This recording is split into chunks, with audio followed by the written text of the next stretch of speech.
उत्तराखंड की पांचों लोकसभा सीटों पर एक ही चरण में मतदान होने हैं। 5 सीटों में से एक अल्मोड़ा सीट आरक्षित रखी गई है। 19 अप्रैल को पूरे राज्य में वोटिंग होगी, जबकि वोटों की काउंटिंग 4 जून को होगी। उत्तराखंड की जनता इस बार किन किन मुद्दों को लेकर वोट करने जा रही है, इस रिपोर्ट में देखिए। 19 तारीख को यानी पहले फेज में उत्तराखंड में मतदान होना है और उत्तराखंड का सियासी पारा क्या कहता है, यहाँ पे राजनीति किस दिशा में जा रही है, कौन सी पार्टी जीतने वाली है, इस मुद्दे पर बात करने के लिए मैं पहुंचा हूं राजपुर रोड के जाखन में। यह पूरा इलाका आप देख सकते हैं, ये पॉश इलाका है। यही सड़क मसूरी की ओर जाती है, देश विदेश के पर्यटक यहाँ पे आते हैं। और जाखन की बात करें तो ये बहुत ही पुराना जगह है। और ये जो रोड है जिसकी हम बात कर रहे हैं, आपको दिखा रहे हैं, आप देख रहे हैं, यह है राजपुर रोड। और यहाँ पे हरियाली आप देख सकते हैं ये किस तरह की है। और यहाँ के लोग राजनीतिक रूप से उतने ही आप कह सकते हैं कि जागरूक हैं। और इस वक्त हमारे साथ बात करने के लिए कुछ यहीं के लोग हैं, इनसे हम बात करते हैं। सबसे पहले आप बताइए कि आप अपना नाम बताइए और बताइए कि क्या स्थिति रहने वाली इस चुनाव में। सर नमस्कार, मेरा नाम मोहित जायसवाल है।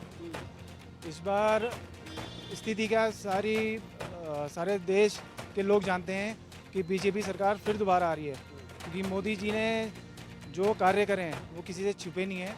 अगर मैं उनके कार्य बताना शुरू करूं तो मुझे लगता है कि पूरा दिन बीत जाएगा, मगर कुछ मुख्य उनके कार्य में जिससे सारे देशवासी में खुशी की लहर है और मोदी में हो चुके हैं, राम में हो चुके हैं। उसमें सबसे पहला कि जो जम्मू कश्मीर से 370 हटाई गई, दूसरा राम मंदिर बनाया गया, तीसरा जो CAA का कानून लेके आया गया। और हम बड़े खुश नसीब हैं, हमारे इस प्रदेश के सभी युवा साथी और सभी लोग कि यहाँ पर UCC कानून भी सबसे पहले हमारे प्रदेश में ही शुरू हुआ गया।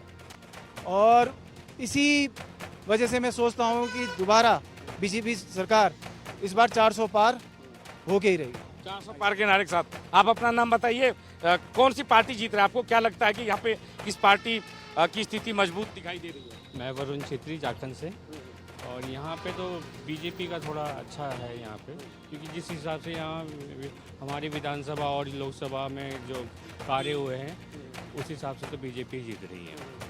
और जो नारा चल रहा है 400 पार, तो उम्मीद है कि 400 पार से ऊपर ही जाएगा। किस तरह से देखते हैं इस चुनाव में किस पार्टी की स्थिति मजबूत है? देखिए, स्थिति तो सबको पता है कि किसकी मजबूत है। सब जानते हैं 400 पार से भी ज़्यादा पार जाने वाले हैं। अगर बात आप करें पूरे देश की तो 400 पार तो है ही है। किसने क्या काम किया ये भी सबको दिख रहा है, पिछले दिनों में भी दिख रहा है। हर तरफ किसकी जय जयकार है वो भी दिख रही है। इस बार फिर मोदी सरकार, क्योंकि मोदी जी ने जो काम किए हैं वो किसी सरकार ने नहीं किए।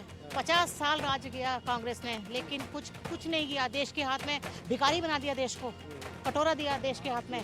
हमारी भाजपा सरकार ने बहुत तरक्की की है, जगह जगह पुल बनाए, सड़कें बनवाई। क्या स्थिति लग रही है इस बार किसकी सरकार बनने जा रही है और मुद्दे कौन कौन से हैं? किस मुद्दे के आधार पे इस बार वोटिंग होगी? सर, मेरा नाम नवीन पवार। यहाँ तो बीजेपी आएगी। और यहाँ पर क्या बीजेपी ने काम नहीं किया? क्या आप ही देख लीजिए, रोड पे देख लीजिए, आप यहाँ पर ये इंफ्रास्ट्रक्चर देख लीजिए, आप शाहजहारा उठा के देख लीजिए, आप किसी भी चीज़ में देख लीजिए, कहाँ काम नहीं किया बीजेपी ने। कांग्रेस सरकार में कहाँ काम हुआ, मुझे ये बताइए। अब तो काम हो रहा है पब्लिक के लिए। सरकार बीजेपी की आ जाती है, बीजेपी विद्यालय बन रहे हैं, यहाँ पर शौचालय बन रहे हैं, विद्यालय बन रहे हैं। किस चीज़ की कमी है बताइए? कौन पीड़ित है मुझे ये बताइए? कोई पीड़ित नहीं है। अगर फिर से सरकार आती है तो किन किन क्षेत्रों पे और काम करने की जरूरत है आपकी? सर, अभी तो जो आगे पब्लिक की डिमांड होगी उसके हिसाब से ही नेताजी उसी तरह से काम किया जाएगा ना सर।